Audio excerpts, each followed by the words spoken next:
Greetings viewers, the following is my encounter with Boren. Fathead Boren. You run the most corrupt campus in the United States.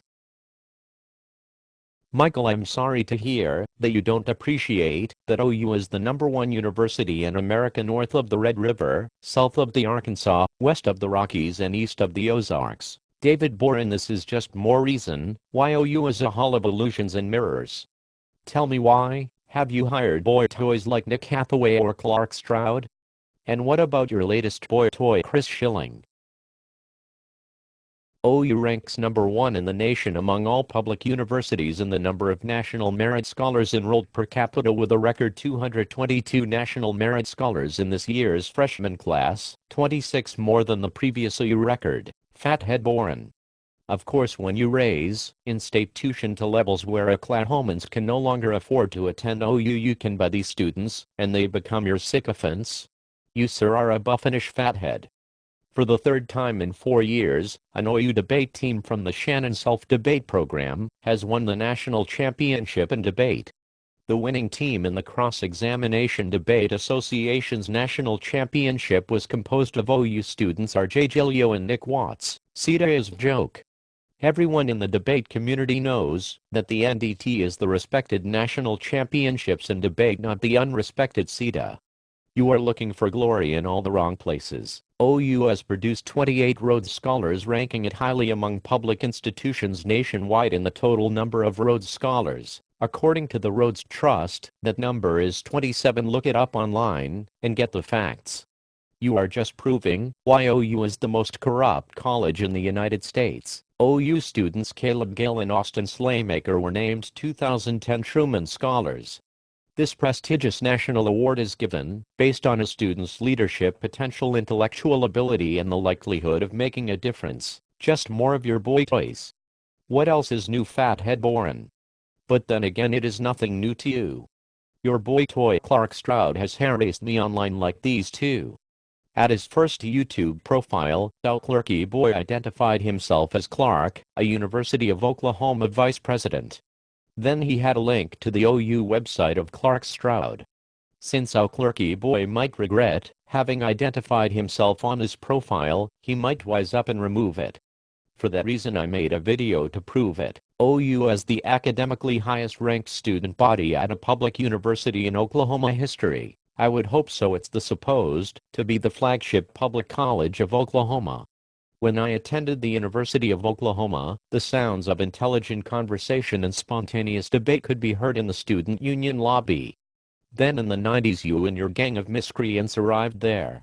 Since then, the school has deteriorated into a noise factory and continuing Roman circus atmosphere. More than 250 Sooner student athletes were named to the Big 12 Commissioner's Honor Roll.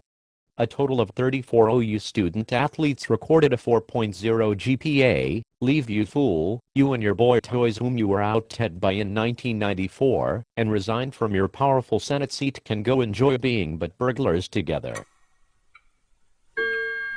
In his public relations effort to create the legend that excellence has been achieved at OU because of his leadership, Boren has made some false claims. 2 years ago, Boren claimed that the OU Business School was on the Forbes magazine Top 50 list. Oklahoma Daily, September 30, 2005.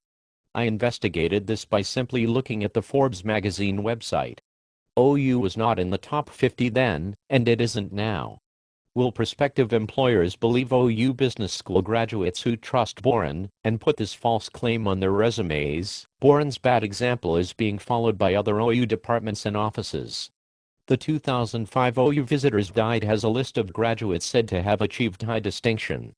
The list includes Shannon Lucid, a NASA astronaut who flew on a space shuttle mission in 1985.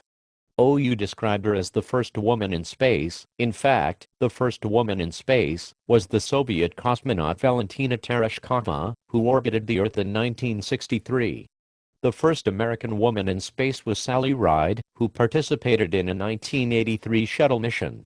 Can we trust a school whose publications make such blunders about simple matters to teach history to its students? Boren is a man of shifting priorities who searches for glory in strange places. In the 1990s, after Barry Switzer's resignation, the OU football team sank into mediocrity and had 3 losing seasons during the latter half of that decade. During that period, Boren told the Chronicle of Higher Education that "I don't think we need to have any national championships." He added this strange statement: "From my perspective, the time we've gone through, of difficulty and struggle in football, has been good overall. It's been good for our national image in academic circles." Boren apparently believed that having a losing football team is sufficient to raise the academic prestige of a school in the eyes of the nation. Will Utah State soon be invited to join the Ivy League? Boren promptly dropped this peculiar idea after OU restored itself to football glory by winning the national championship for 2000. Following this, he drove up the athletic department's bonded indebtedness to $152.7 million in order to expand the stadium. Using the power of eminent domain, he destroyed a historic neighborhood east of the campus along the way. Then he renamed the stadium for his friends in the Gaylord family.